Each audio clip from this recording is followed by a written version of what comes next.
Here we go. I am Oh, so wow. happy to be here with my dear friend and rabbi, Rabbi Michael Lezak, who is with Glide Church, which is a whole other story that we will talk about another time. We don't have a lot of time today, so we're going to start a very heavy, important conversation, and then we are going to come back another time to do all kinds of other things.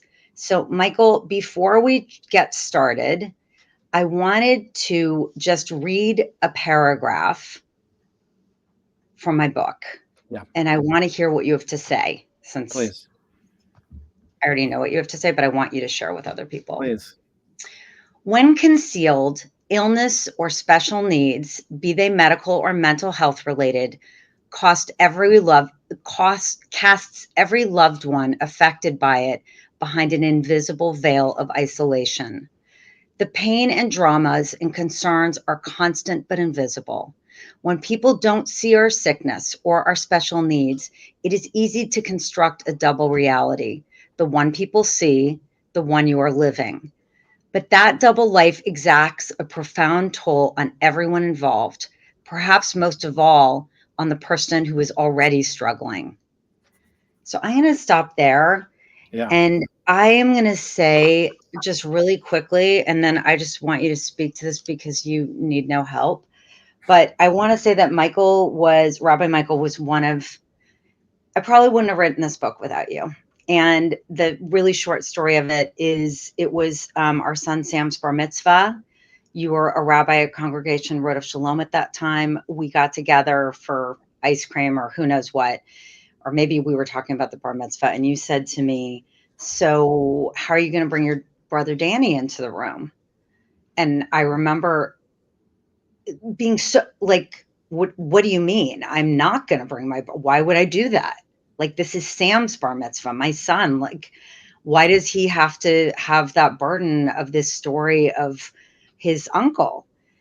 And if you can remember that day, which very began a clearly. conversation, which ended with having you come to our house the night before the bar mitzvah and bringing my family around to talk about him for the first time together, and since he died, for sure.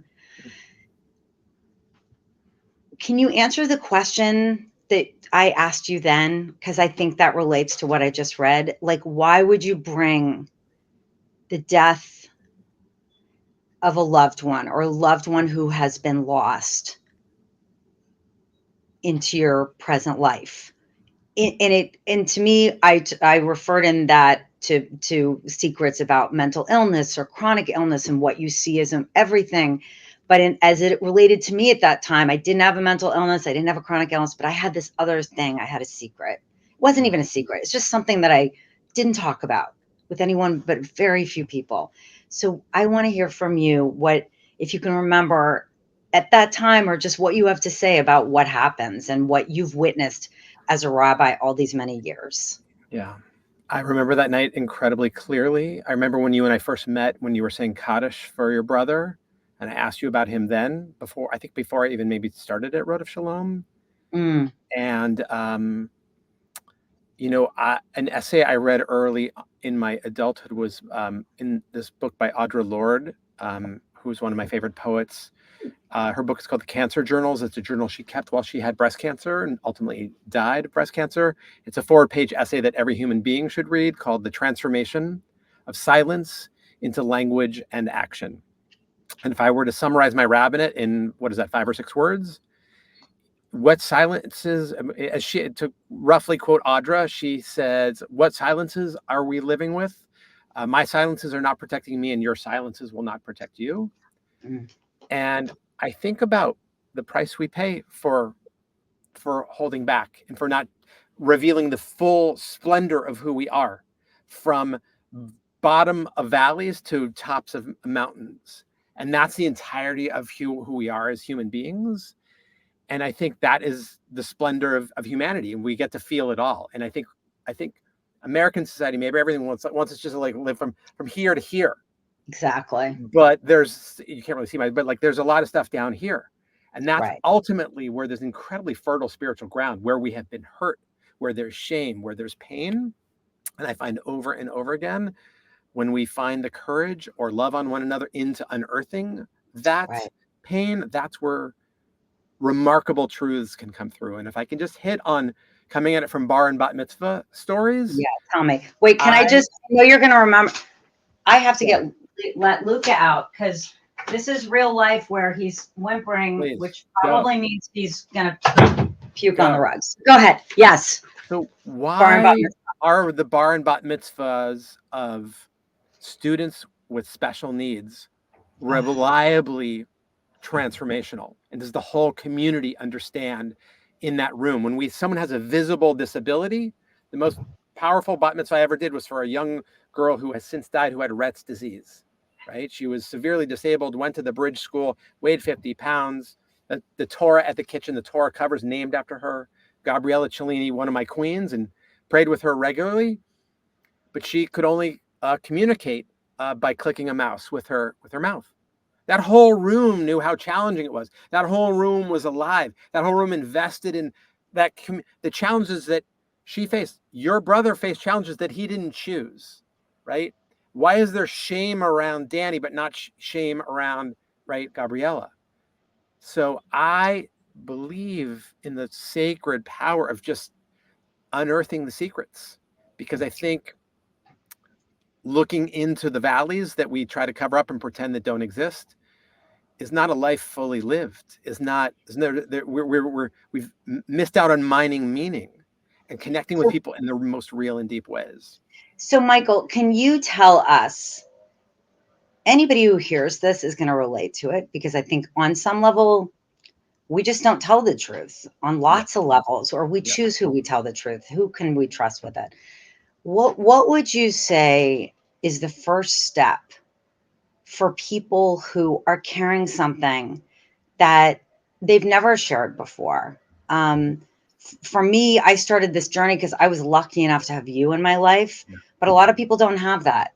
So for the people listening who have a child struggling with something invisible, yeah, or their own struggle, they're bipolar, they put a lot of energy into hiding.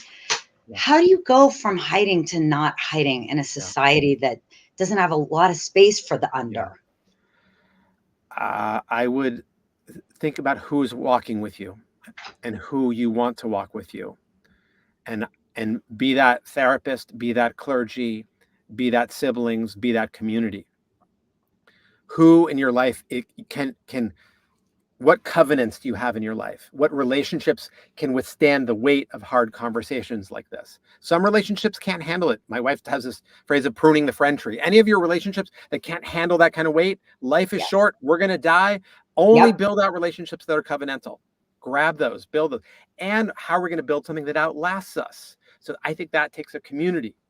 So find yourself a priest, a rabbi, an imam. Find yourself a great therapist, online, in person. Find yourself one friend who you can trust. And then and like they're the bridge. I need to tell you something that's really hard to share, that I've been caring for a week or for 3 decades, that is really hard to share, that is a part of me that I've been hiding forever. But it is a very core part of me. And I want to liberate myself. And I think by liberating the story, it will help liberate me and help me grab life with my claws. Right, right. Okay, my last question before we go, and then we're going to continue next time. One of the things that you say regularly to Yeah. people is if you want to get close to life, get Yeah. close to death. Yeah. Can you share more about that for people Yeah. who are like, what are you What? talking? They close to death? I was in rabbinical school in New York. I had a spiritual guide named Dr. Carol Ox, who wrote a beautiful book called Jewish Spiritual Guidance. Spiritual therapy, one on one, once a week for a whole year, changed my life. Um, in one of our sessions, she basically said, if life is filled with meaning and death is a part of life, then death should be filled with meaning. And then she said, Mm, the least American thing anyone's ever said to me is like, get close to death, right? And I have found over and over again when I myself have been close to the death of people I have loved, when I have been with congregants whose family members died or in the room when they have died. It is immensely powerful time. There are the phrase we say in Hebrew after someone dies is Baruch Dayan Ha'emet. Blessed is the judge of truth.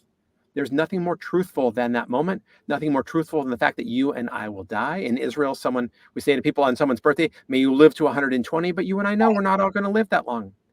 But Right. from that, it's like, how am I going to go for the marrow in every moment? How am I going to go as deep as possible, as regularly as possible, with as many people who want to go there as possible? That's the life I want to live, with the people I want to live with, who walk me through valleys and can dance at bat mitzvahs and weddings and with God willing grandkids one day. So for anybody who is watching, they're going to understand why I have been saying to you since I met you, you are like the Martin Luther King of our generation. And it's just a matter of time. Call my mom. He had a different, call your mom. Sylvia would agree. We've discussed. She'll like this on Facebook. Michael, your vision and your holiness. And another time, I really can't wait for you to share the story of how you became a rabbi. Amen. From being like a lost business student who wasn't really even connected to your Judaism. We'll get there. But before we go, Please. Just tell us about a plug, if you just about Glide and where people can find you. Yeah, I have the funkiest rabbi job in the land. I get to work at a place called Glide that is both a historically Black church in the Tenderloin neighborhood of San Francisco. Every Sunday morning we have 2 services with a 20 or 30 member gospel ensemble. You should come to church. It will change your life. It's hugely powerful. I work not for the church, but for the Glide Foundation, which I think of as a 7-story high-rise Holy of Holies here in San Francisco. We feed 600,000 meals a year to people who are hungry. We help people heal from violence, unlearn violence. We have a women's center. We have an alternative to incarceration program. I create all kinds of immersive transformational learning experiences for learners of all ages, from kindergarteners to corporations and foundations to med students and more, and get to think about, what does pilgrimage mean? Which to me means like committing to being transformed through life. So I think that's so much of what your book is about and what the work we share. Thank you so much. And we will talk again. Amen. And I love you. Such a blessing to be here. I wish for you great strength. Thank you.